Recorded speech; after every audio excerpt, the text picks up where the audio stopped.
Tantus Naravan Dracovin, Lord and Emperor of the Dracovin Empire, and welcome. It's time to continue my discussion on Werewolf the Apocalypse in the World of Darkness. When we last left off, we were talking about the umbra, the spirit world. So, we were talking about a little bit history of the world and the severance.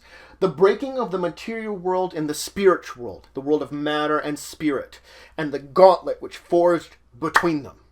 Now, the true source of this severing is unknown to all. Many garous speculate that it was in fact the worm that caused this. Some say it was the birth of the worm. Others say it was the madness of the worm. But those elders, those shamans that truly dive into the depths of this, tell a different story. They talk of the madness of the weaver, the first to go mad. And so the weaver would weave more and more patterns, out of control, more and more matter being created. And the worm could not keep up with this. The worm desperately attempted to keep the level of matter, the level of reality in check, that the balance between all three would remain. The worm eventually was snagged in the weaver's pattern web. And with it being caught there, entrapped there, dived into madness itself. The madness of the weaver spread to the worm. And with this, only the wild retained sanity. And these two sides broke apart. The triad was separated, was broken. And with this, the world's broken. The world's separating it out into two separate ones. A world of matter and patterns.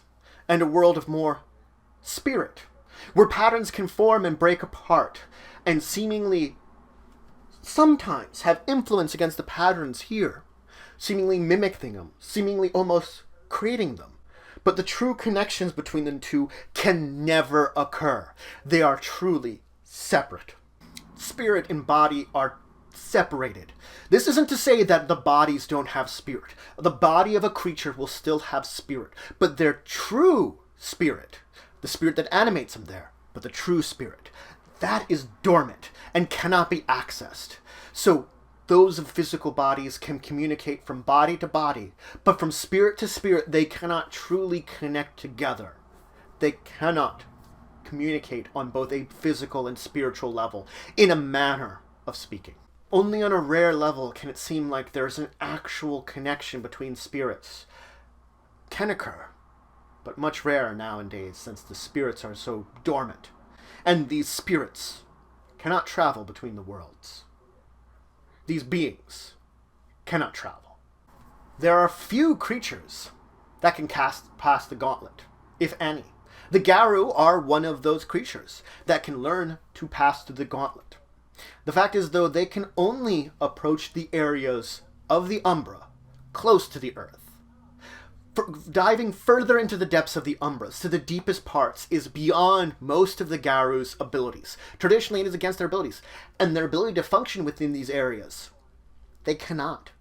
So the fact is, even if they should learn how to dive into the depths, they would not function properly there.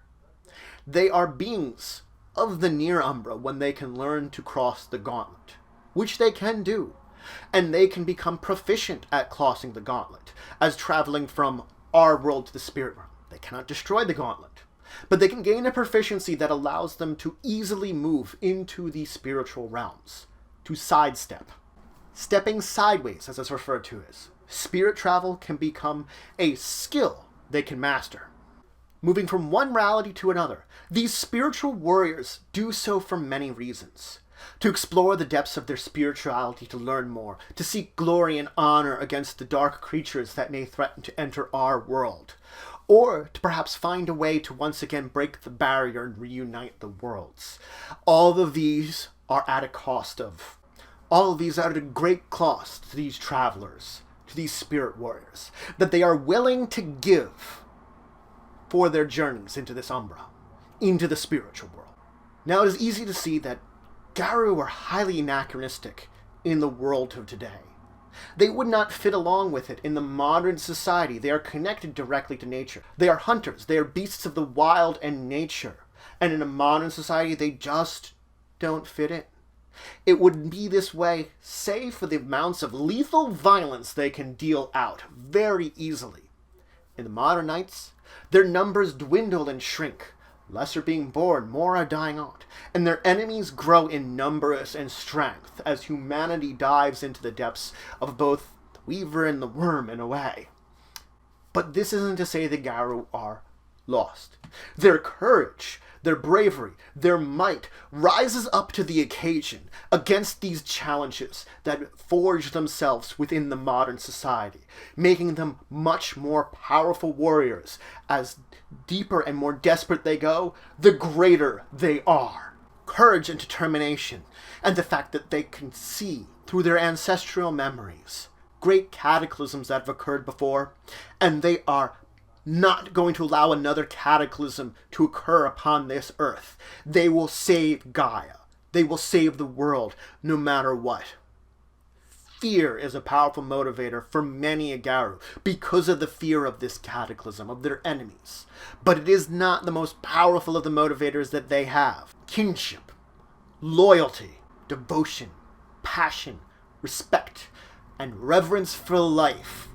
All of these emotions, important emotions, gather together and strengthen them against the coming waves of destruction and darkness.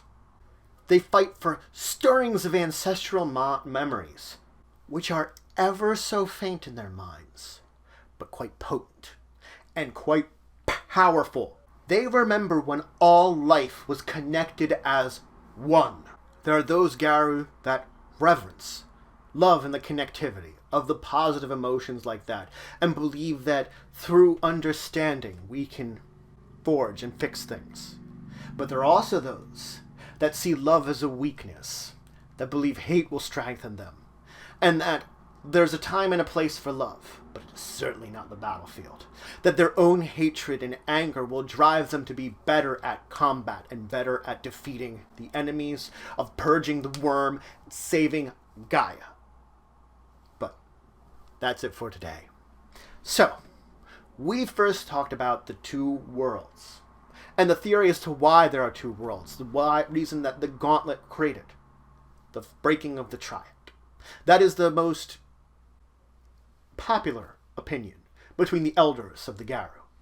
Of course, we dove into the depths about the connections between the spirit world and the physical world as they are now, and Garou's place there, that the fact that they can move in between there.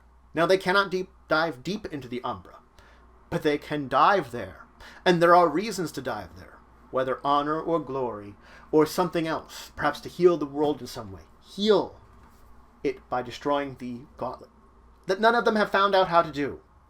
Regardless, though, they do this.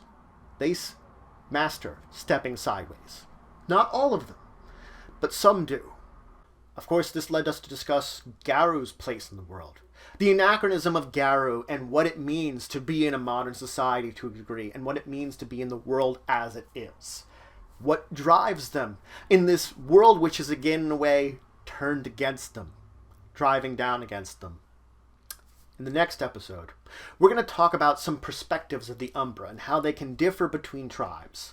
And then we, of course, will talk about the umbral environment, the actual landscapes that will exist deep within the Umbra that you as a werewolf, should you travel there, will encounter, will have to deal with, and will have to understand.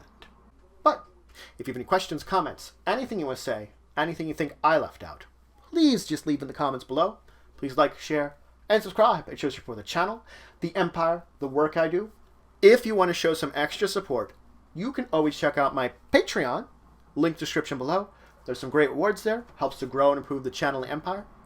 But regardless, until the next time, I bid you farewell.